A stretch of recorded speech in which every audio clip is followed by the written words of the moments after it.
Hai, Assalamualaikum warahmatullahi wabarakatuh.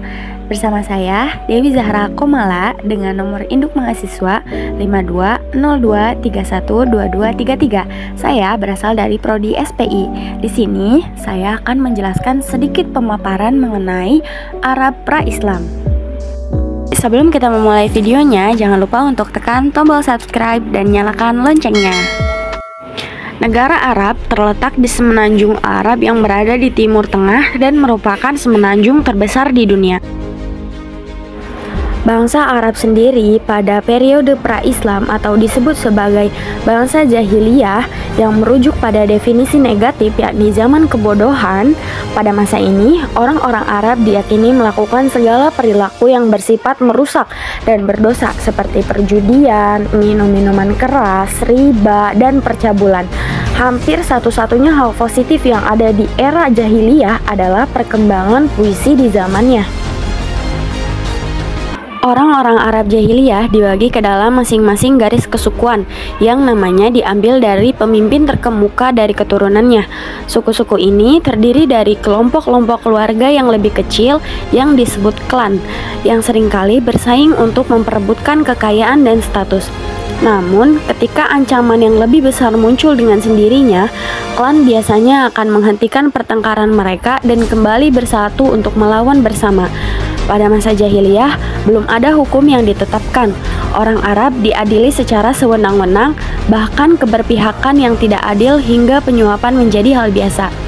Jika ada pertikaian, kerap kali pihak dari suku dengan citra yang baiklah yang akan diuntungkan posisinya.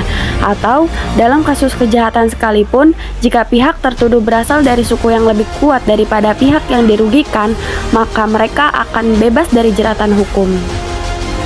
Sebelum datangnya Islam, orang-orang Arab pada masa pra-Islam sebagian besar menganut politeisme atau bentuk kepercayaan kepada banyak Tuhan. Meskipun demikian, sesembahan mereka tidak seragam antar satu sama lain. Seringkali kelompok suku kecil yang berada penyembah dewa yang berbeda. Bahkan dalam satu rumah tangga pun bisa memungkinkan memiliki praktik keagamaan yang berbeda. Melansir buku sejarah kebudayaan Islam terbitan Kementerian Agama atau Kemenag, orang jahiliyah tersebut juga menyembah malaikat, berhala, jin, roh leluhur, hantu hingga bintang-bintang. Mereka meyakini bintang-bintang tersebut diberikan kekuasaan penuh oleh Tuhan untuk mengatur alam ini. Cendekiawan Islam Ibn Al-Qalbi bercerita orang Arab jahiliyah kerap kali menyembah nenek moyang mereka. Orang Arab jahiliyah juga mempercayai peramal dan dukun dapat terhubung dengan dewa melalui penglihatan dan mimpi. Mereka meyakini berbagai metode ramalan juga dilakukan untuk menghubungi dewa dan roh, salah satunya dengan metode melempar anak panah.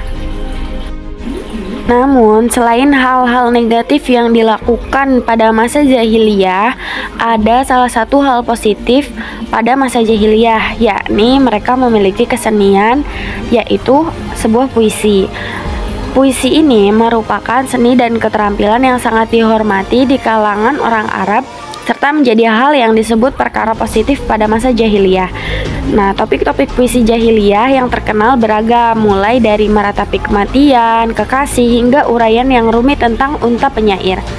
Tidak ada aturan ketat dalam puisi pada masa jahiliyah, sehingga setiap penyair memiliki gaya masing-masing untuk menentukan topik pilihan mereka. Puisi mereka juga berperan dalam situasi konflik. Ketika suku-suku berbenturan, para penyair membela kehormatan suku mereka dengan melafalkan syair-syair yang dibuat dengan hati-hati pada lawan mereka. Peperangan pun terjadi tanpa pertumpahan darah, sehingga munculnya Islam pada abad ke-7 yang kemudian mengakhiri era jahiliyah.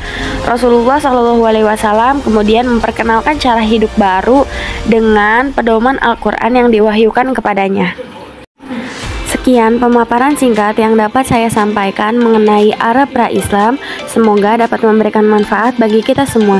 Terima kasih. Wassalamualaikum warahmatullahi wabarakatuh.